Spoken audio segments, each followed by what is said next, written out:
Welcome back to the 10 Adventures podcast. Today we're talking with Zach Fritz and Taylor Rao about an incredible canoeing expedition they did this past summer. Starting at Zach's family cabin in Big Falls, Minnesota, they spent 106 nights canoeing north, ending up at the Arctic Ocean at a little hamlet called Goa Haven on King William Island in Canada's Nunavut territory. Hi, Zach and Taylor. Welcome to the podcast. How's it going? Thanks for having us. Yeah, it's great to be here. I'm super excited. This is one of the most epic trips I've seen. And I think it's just, I haven't ever met anyone who's done a trip like this up all the way to Canada's, really far north. And I want to start off by just understanding, how does someone become someone that goes and does a 4-month canoeing expedition? And when you guys were growing up, what inspired your love of the outdoors? Maybe Zach, you want to go first? Yeah, for me, it started actually at a really young age. I was very fortunate. My dad, he started bringing my brother and I, as well as my grandpa and uncle. We used to go up into northern Minnesota. There's the Boundary Waters Canoe Area Wilderness, which a lot of people around Minnesota and the Midwest know about. And so that was kind of where I went on my first trip when I was 4 years old. And that was kind of my first experience canoe camping. And I really enjoyed it. And it kind of became our family tradition of every summer over my birthday, which is in the last week of July, we'd go up there and spend 4 days or so up there doing that. And so I look forward to that every year. But as I got a little bit older, I got more involved with sports and school and stuff like that. We just got a little bit too busy for some of that. And so there was a little period in there where we stopped doing it. But then when I got back into high school, there was a local program that was run by a former high school teacher in our school who started taking high school students up into Canada on month-long canoe trips. And pretty much everybody in my high school did it. And so when I got to the age where I could do it, that was something that I signed up for. And so I went on my first extended canoe trip, you could say, for a month in Ontario and Manitoba. And it just completely changed my life. It changed my outlook on stuff and just kind of made me re-fall in love with the canoe expedition side of things again. And so from there, I kind of just became obsessed with, wanting to do more and going to different places, seeing new things. And so pretty much every year after that, I stayed involved with the program. I did the trip up to the Arctic Ocean through the program. And then when I went to college throughout the summers, I went back and I guided for the program. And that was actually how Taylor and I met, was guiding together through that program. And then after I graduated from college, I continued my involvement with the program, working as the program director. And so it was a lot of fun for me because I got to help kind of navigate these high school students into this experience that Taylor and I were really fortunate to have, and now allow them to have that experience that we were so lucky to have.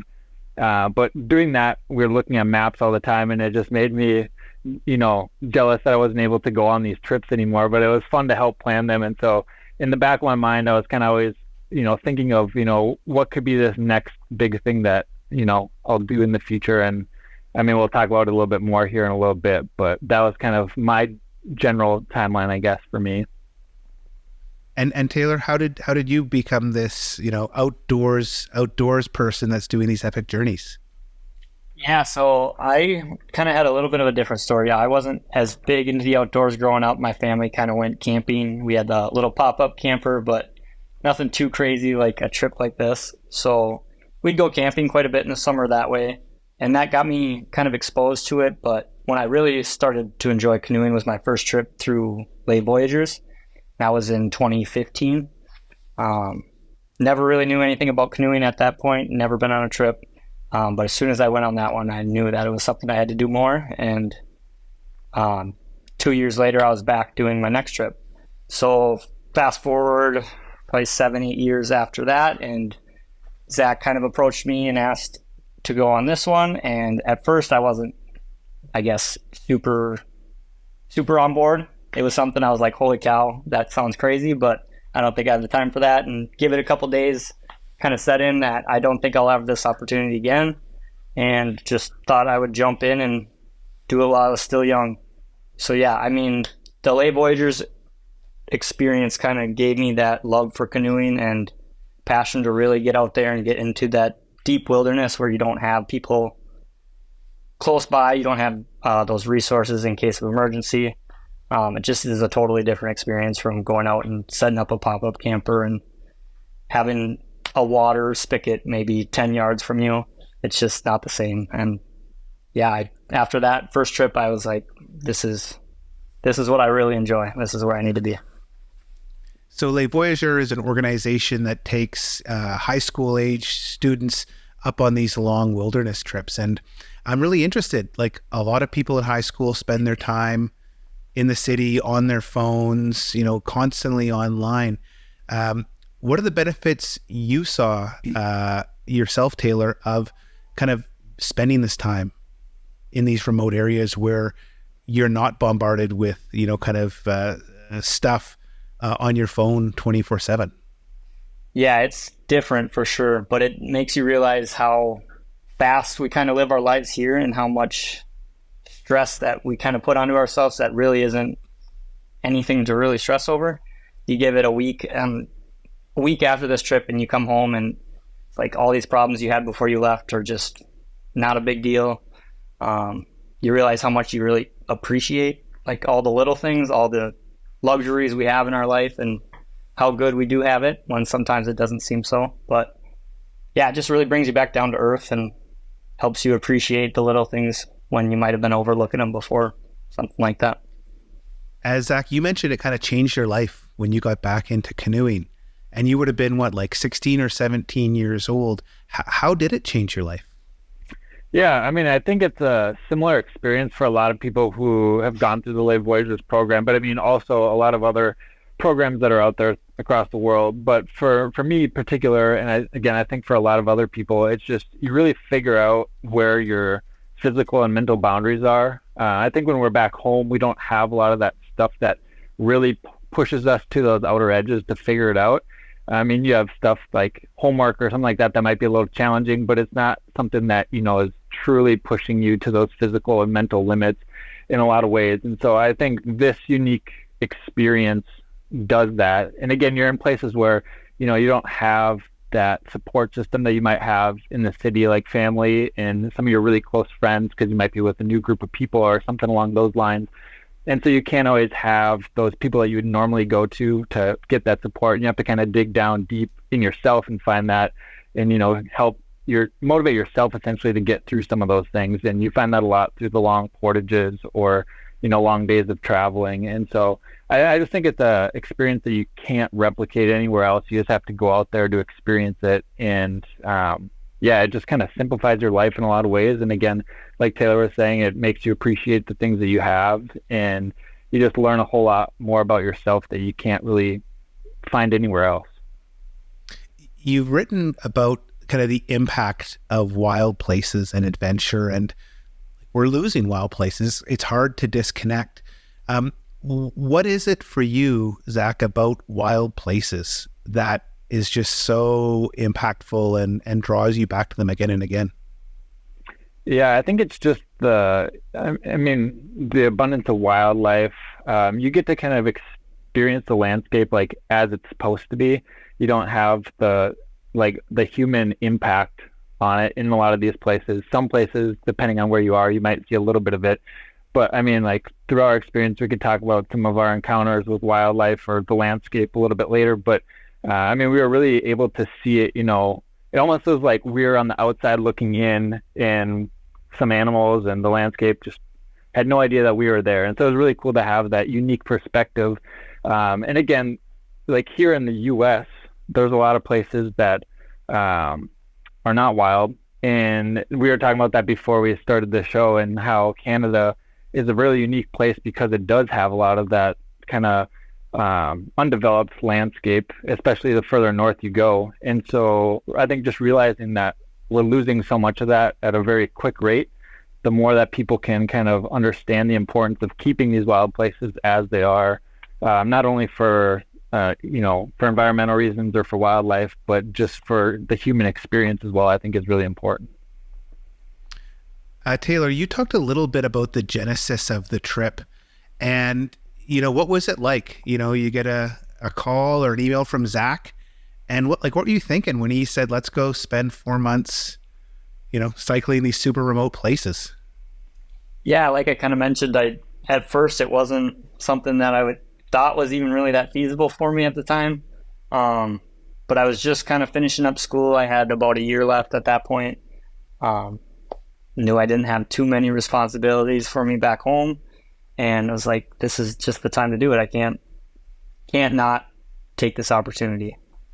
Yeah, I mean, I just graduated right before we left. We left maybe 3 days after my last day of school. What a way to celebrate your graduation. Zach, a lot of people probably aren't super familiar with canoe expeditions. Can you maybe just describe, what's entailed in a canoe expedition? People probably paddle around lakes on canoes. They might have gone a little bit on, some slow moving rivers, but on one of these big canoe expeditions, like, what's it like kind of on a day-to-day basis, and what are some of the big challenges? Yeah, I think on a typical day, at least for us, what it looked like, and I think it's fairly similar to what we experienced on a lot of our Les Voyageurs expeditions as well. We got up at a very kind of structured time each day just to kind of help get us into a rhythm. It made it a little bit easier for us to, be consistent and have some type of consistency day to day. But I mean, people could wake up whatever time they want. We would usually have breakfast right away when we wake up, and then just start taking down our camp, and then start hitting the water wherever we are. And your day might look like a lot of different things. You might be paddling on really big lakes. You might be paddling on really big rivers or really small rivers, creeks. Water, depending on the type of year, might be dried up. So I mean, every day, I think that's something that draws us to canoe expeditions, is you never know what you're going to get around the next corner. And for our trip, for how long it was, that was super exciting because every little waterway and everything was always different. So every day was completely different. But I mean, generally we're paddling all day, and then we'd stop sometime during the midday to have lunch. Hopefully have some cool rock or little cliff or something we could climb up and have a nice view or something along those lines. And then, continue paddling for the afternoon until, again, it depends on the group of people. We'd usually stop around 4, 5, 6, somewhere in there, depending on the day and where we were. And then we'd start looking for camp, set up camp. And then a lot of times for us, it was just kind of making some dinner, fidgeting with some gear we might have to do, or personal stuff like journaling or reading. And then usually going to bed for us, it was fairly early just because we'd be getting up early again the next morning and doing it all over again. So here in my neck of the woods in the Rocky Mountains, we've got, maps that show you every ripple on the water. It's super, exactly what you're getting into. The only question is, how big the river flow is. For what you were doing, how much did you know about these rivers? Like, were you just going blind into a lot of them, or did you actually have some idea what you were going to have to deal with each day? For the route, I would say in a lot more of like the southern part of it, we had a little bit more information along the route just because the southern part was a little bit more inhabited. So it's easier for them to get to some of these places. In terms of kind of developing the route, that was something that I was really excited about, was finding some of the lesser known waterways to connect, to get up all the way up to the north. And so there was a lot of them where it took a lot to find even just a little bit of information about the routes. An important thing to know about our route was we weren't the first to do any part of it. Somebody had done each part of our route at some point, but like kind of the middle part of our route, I would say some of those rivers aren't done for maybe 10 years or so before the next group will go through there. So they're still very wild, and we didn't find trails or anything like that. Camping was very sparse, didn't find signs of camp, stuff like that. So, I mean, you can still find those types of places, even though we weren't the first to do them. There's still, again, very few people that travel through a lot of these places. And so that made it really hard for us to find some of that information. And it's kind of a fine line, too, I think, of finding too much information where you kind of take out the adventure side of it. And so I think we had enough, but it wasn't too much where it gave away kind of, we know exactly what's around the next corner. It was more along the lines of, we know that, this is going to be probably a really big waterfall. We should, be cautious of that as we approach it. Or, this is a little creek. We don't have any information about it. We're going to kind of just take it as it is. So it was really dependent on what specific waterway or section of the route we were on. But it was kind of a coin toss as far as if we had information about that route or not. And again, if we did, it was usually fairly vague. If we found something from the last couple of years, it was usually a little bit more specific. But a lot of it too is just talking to fellow paddlers or people who've maybe done parts of these routes and just kind of piece together what we could as much as we could, and then just kind of figuring out problems as they came up for us along the way. Taylor, how much of this route was portaging? Ooh, that's a good question. Like was that something super common, or was that like, oh, you get like really good runs of 5 or 6 days without having to be carrying your canoe and all your gear? Yeah, it's a little bit more like that. I'd say it's very dependent on what section of the trip you're in. Starting off, we were pretty much on water for 3-4 weeks at the beginning. We just kind of had to go around dams leading up to Lake Winnipeg, and then obviously on Lake Winnipeg we had about 2 week stretch of just water. After that, it's a little bit more upstream battling, kind of walking upstream, portaging around stuff we have to.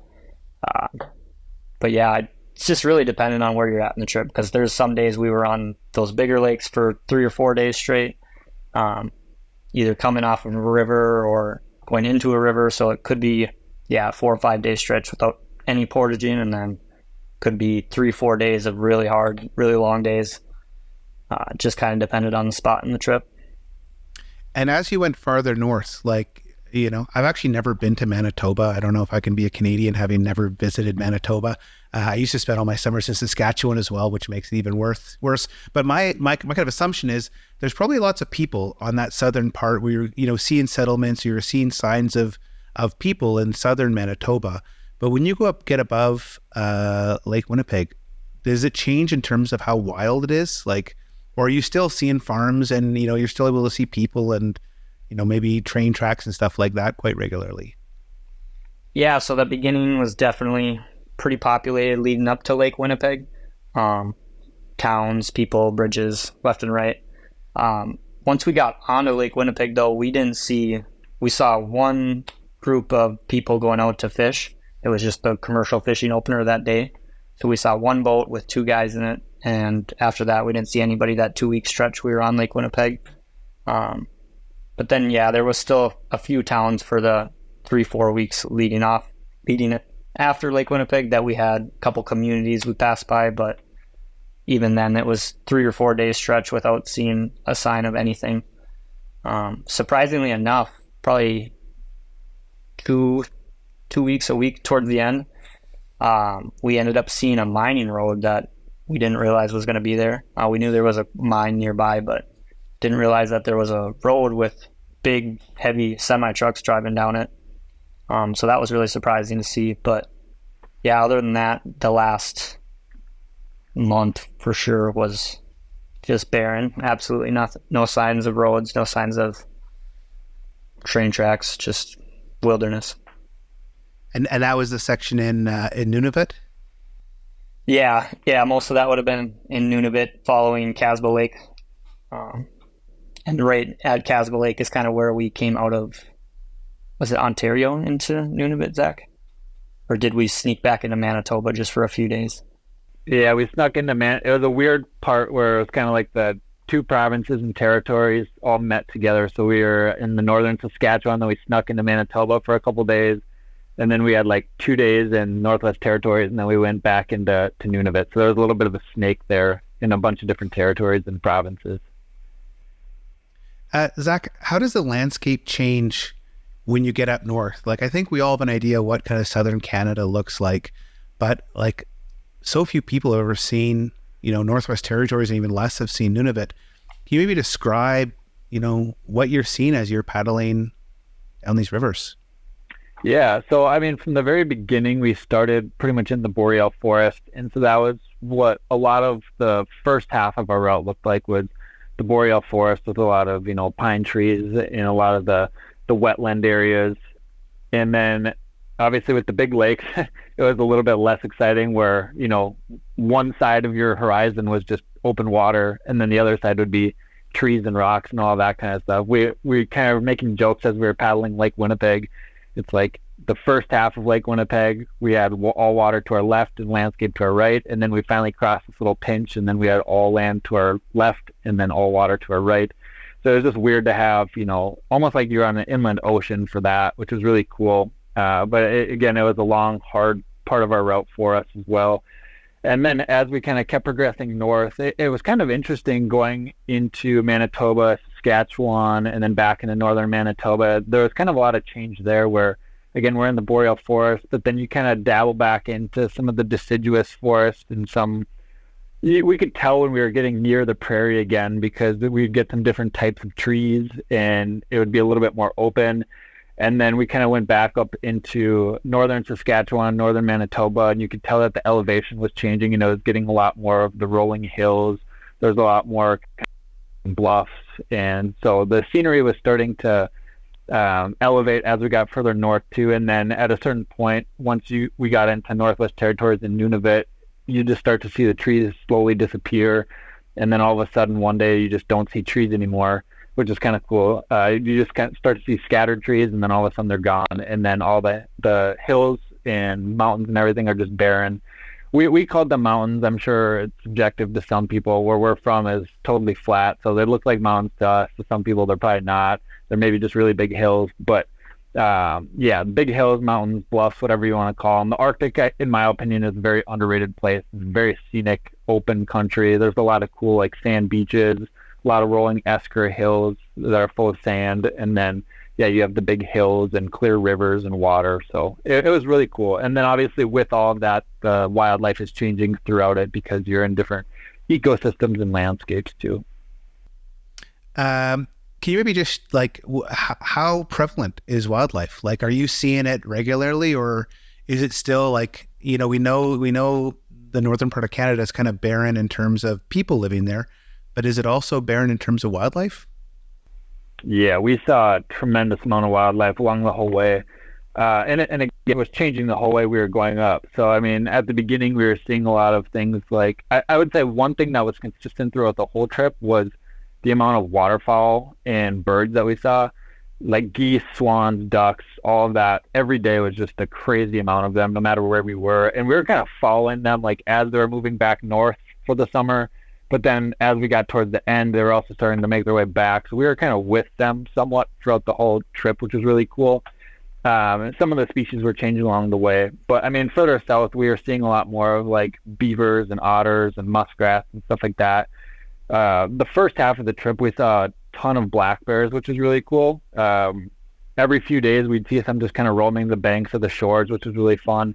And then as we got further north, we were getting really concerned that we weren't going to see a moose for the entire trip. We were getting really close to the tundra, and it was over like a month and a half into the trip, and we're like, we're going to cross Canada and not see a moose, which would have been really ironic. But as we were getting to kind of that transition area, we ended up going like a week stretch where then we ended up seeing like a dozen or more moose in there. So we did get to see some moose in there, and then as we get into the tundra, it changed to things like the Arctic wolves, caribou, muskox. Caribou were pretty much a daily sighting for us. Some days there was a lot more than others. Muskox, we saw a good amount of those. There are grizzly bears, stuff like that, but we were very thankful that we didn't see any. That was one thing that we were really worried about coming across, but thankfully we didn't. And then at the very end, apparently there's small chances that you could see polar bears just in that part of the ocean. Again, we didn't see any, which was really great, but apparently it's not. They see them every maybe 10 years or so up in that kind of inlet in the ocean there. Wow. It's like going to the zoo, only it's all there live in front of you. Right. Yeah, and right as we were about to come back, we could see all of the birds really starting to flock up, and they were starting to make their migration south, which was kind of ironic because we were going to be jumping on a plane heading back south too, and then we'd catch up with them in a couple months again as they made their way back. So it was just kind of cool to be able to see, their changes through the seasons as well. So yeah, just super neat. Taylor, how hard are these rivers? Are you going through class 3 rapids and, this is like a technical trip, or is it kind of a bit more mellow? Yeah, I mean, there was definitely class 3 rapids we probably could have shot, but I think Zach and I, being that it was just the one boat, we took things a little bit more cautiously than we would have if we had more people on the trip. If you dump in a rapid with one boat, you could be swimming down that river for quite a while, and lose some gear. That would be extremely costly on a trip like this. So, I mean, if you do have 2 or 3 boats on a trip like that, we probably would have shot more stuff. But for the most part, we stuck to the smaller rapids that we were very, very comfortable running. And then when we had to, we'd get out and kind of walk along the shore. Porter's the ones that we absolutely needed to. But yeah, we shot a fair amount. It was just kind of, some of them was like fast sections of river that were 5-6K long, and it was just kind of a constant rapid. But then some of it too was a little bit more abrupt sections where you kind of stop, get out and scout it, find your good line, and run what you can, walk what you have to. And then how did you handle the supplies? Like, did you arrange drops beforehand so you could, fill up your canoe with food? So yeah, I mean, food on a trip like this is definitely a top priority. We started off with having 4 resupplies kind of planned out ahead of time. Starting with the first one at the south end of Lake Winnipeg. Knew we wanted to come in kind of light, carry what we absolutely needed to, but not carry more than we had to. Zach's dad was able to drive up for that one and drop off our resupplies. It's nice to say hi, have some nice meals, get a little bit of a shower, and then kick off our section of Lake Winnipeg. And then our second resupply was right at the north end in Grand Rapids, Manitoba. That was about, I think we planned for 3 weeks, but it took us about 2 weeks to get there. So we had some extra food we were able to send back with. My mom was able to come up, and Zach's dad was able to come up again and drop off that one. And then our third resupply in the south end of Reindeer Lake, in a little bit of a little community. It's kind of the last leg of the trip though that you're able to drive up to, and most of that I'd say the last third of the drive is pretty much gravel highway, if you want to call it that. But Zach's dad was able to drive up to that one again to keep costs low and not have to fly stuff up. And then following that was another 33-day stretch until our last resupply at Casba Lake Lodge. And that one we had to fly up because it is a remote lake. But luckily enough, there is a fishing lodge on that lake that has regular flights out of Winnipeg. So we were able to drop our food off at their kind of their hangar at the airport, and they were able to store it for us for a little while and then get it up there when we needed it. So Zach, all in, how many days were you on the water, and how many kilometers or miles did you guys go? So we paddled for 105 days. We ended up, I guess, staying in our tent for 106, counting our time that we spent in Joe Haven up on the Arctic Ocean. So yeah, 105 days total. I never went back and recalculated the kilometers or stuff like that. But before we left, I kind of tried to do as best I could to figure out what the kilometers were going to be. And it came out to be 4,400 kilometers. Although I think looking at it now and kind of all the additional stuff we had to do with the trip, I'd say it was a lot more than that. Especially because, I mean, just for a single portage, we'd have to double portage it at the very least. Sometimes, depending on the portage, we'd have to go back and do a third trip. One of us would have to. And, some of those were, our longest portage we had was 4 kilometers. So, I mean, having to do multiple trips, that would add quite a few kilometers to the total distance of our route. But I mean, if you just strictly drew a line and followed our route, it'd probably be around 4,400. But with all of the extra miscellaneous stuff we did, I would say it ended up being a good amount more than that. And so on that last day coming into Joe Haven, how did it feel, kind of contrast this feeling of elation, you'd done it, but also kind of this end of this great journey, Zach, from the moment you planned this, far before, what was your feeling at that point? I think, ironically, we were almost too tired to even really be overly excited about it. We ended up paddling for pretty much 24 hours straight leading up to it. So towards the end, we were really concerned about the wind, because up in the tundra, there's obviously not trees or anything like that. So wind and weather in general can come and go super fast. And we were just really worried about getting to the ocean or getting near the ocean and then being stuck for several days because of poor weather and wind. And so the 2 days before we got to the ocean, it was about the perfect day you could have. It was 75 degrees, sunny, not a single breath of wind. And we had some fairly big bodies of water that we had to cross that day. And so we were making really good time paddling this glassy water. And then it was probably like 6:30, 7 o'clock at night. And we had gotten to where we were planning to be for that day. And we were kind of sitting there talking to each other. It's like, do we just keep moving? I mean, who knows what tomorrow's weather is going to be? It's, the best weather you could think of right now. It's going to be dark in a little bit. We don't have any more rapids coming up. It's just flat water leading up to the ocean. And, there's not any wind right now. And we kind of just went back and forth for a little bit. And we ultimately decided, we're going to do dinner. And then we're going to just keep paddling. We're going to go as far as we possibly can. But then it ended up just being, getting closer and closer to this end goal. It's like we kind of slowly, I think, built up some adrenaline and just some excitement from that. And so we ended up paddling 24 hours straight. And then we pretty much pulled into our campsite on the ocean almost exactly 24 hours later. And so I think we gave each other a hug and said some words of some excitement. And that was kind of it. And we crawled into the tent and went to bed because we were pretty exhausted from the last 24 hours of paddling and not much sleep leading into that. And then Taylor, did you kind of have the same feeling of just exhaustion, or did you feel like, hey, we did something here pretty special?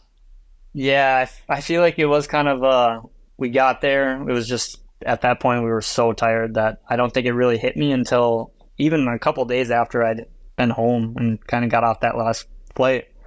Yeah, for me, it didn't really set in that we accomplished something as big as we did until a few days after, and just kind of letting it all sink in and realizing we had this huge plan from the start, and just the fact that we came and were able to make it through without any little hiccups. Because even something as minor as a sprained ankle could have derailed the trip halfway through.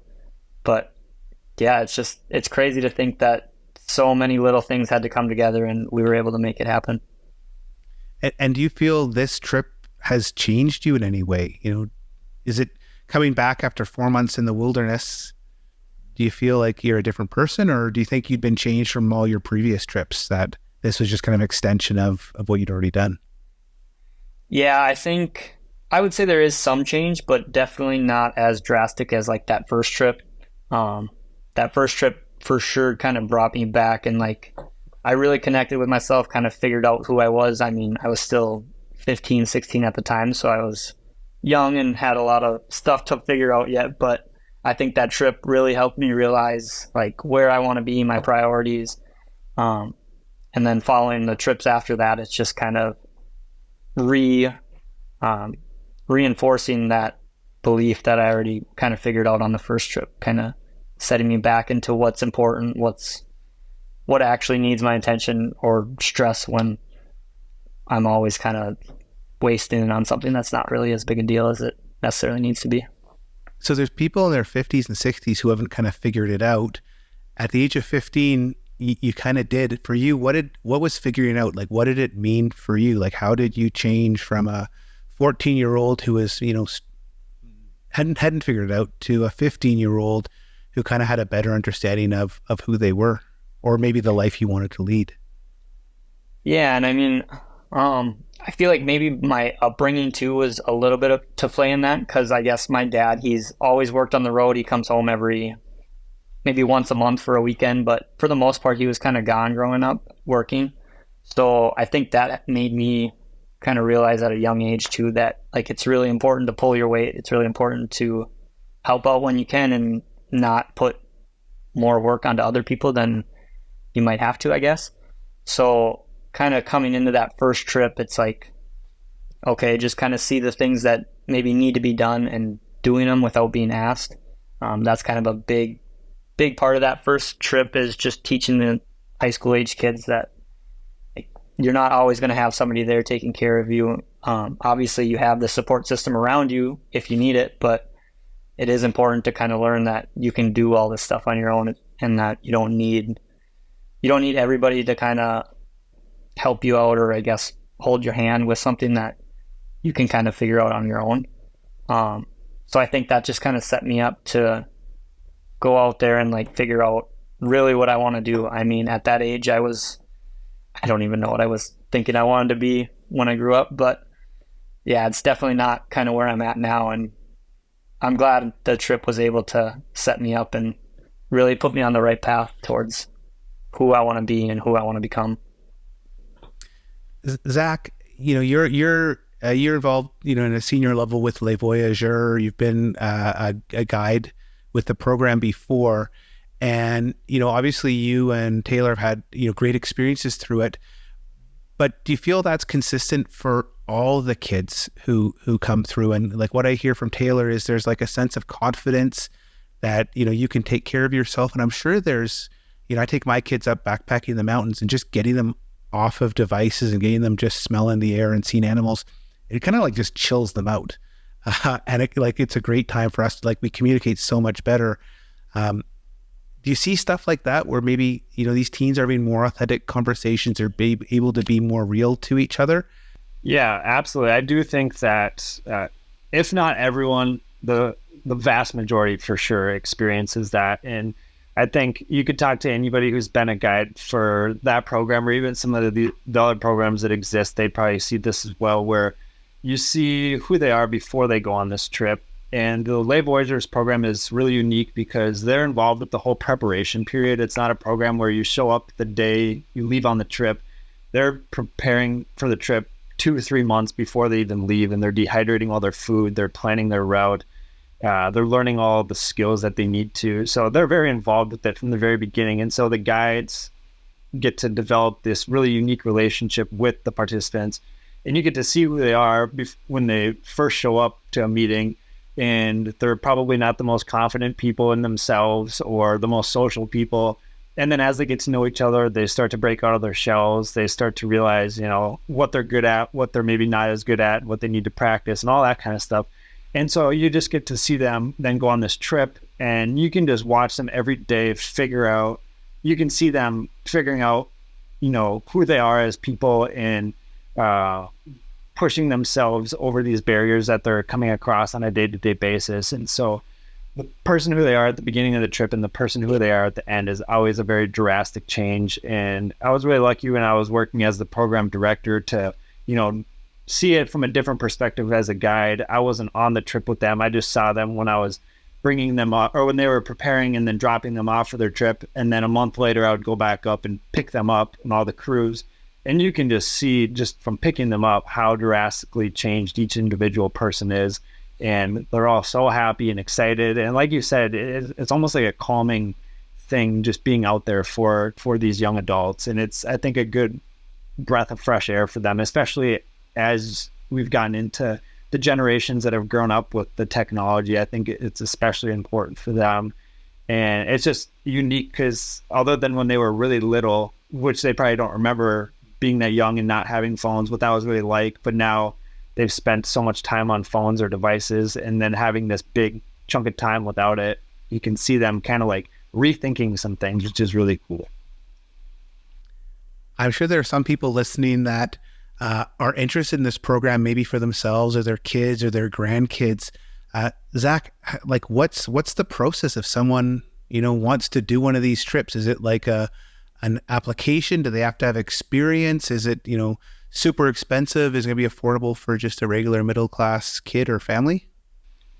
Yeah, it's a very unique program. Again, it was started by a local high school teacher. And so it started really small as just kind of the one high school, and then it expanded to a lot of the high schools around our area. And now it's kind of evolved throughout Minnesota. And there's been people outside of the state as well as the country who've participated in the program. And so if people are interested at looking, it's for high school age students after their sophomore year of high school. So their sophomore, junior, senior year, they could be participants, men or women. And so you could find out more about them on their website. If you just go to lesvoyageurs.org, or they have social media as well, you can check out some of their stuff on there. In the winter, they do informational meetings. So usually in December, January, they'll do information meetings for people who are interested in going on the program. And so they get to learn a little bit more of like what it looks like as the day in the life of somebody who's on the program, and what's kind of all involved with the preparation period. Like I said, it's a fairly intensive preparation period. So they kind of learn a little bit more about what that looks like. And then as the school year is kind of wrapping up, that's when the participants begin to really dive into stuff with like dehydrating their food, planning their food, looking at maps, all that stuff. So sometime in March, April, May, that's kind of when they're really starting to ramp up their preparations. And then they leave kind of in June and July. There's 2 separate sessions for the program. So there's one that leaves from mid-June to mid-July. And then there's a second one that goes from mid-July to mid-August. So kind of depending on people's schedules, they can have a preference or pick which one they'd like to be a part of.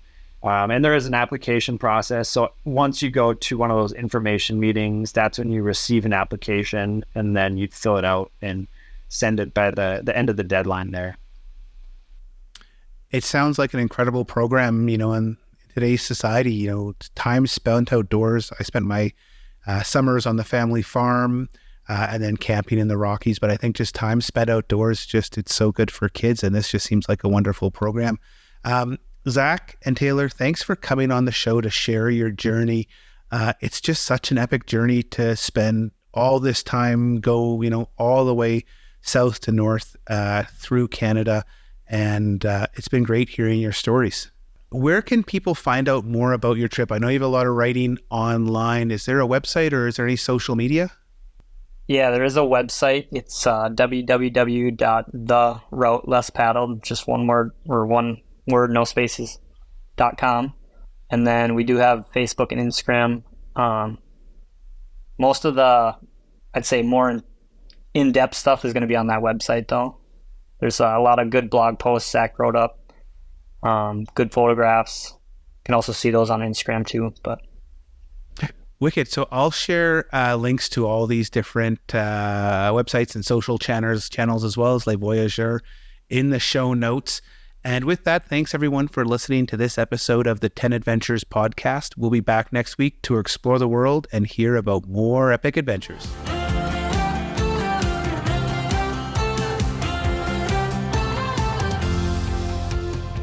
Start planning your own adventure by visiting us at 10adventures.com and listen to other episodes of the 10 Adventures podcast on Amazon Music, Apple Podcasts, Spotify, or anywhere else you find your podcasts.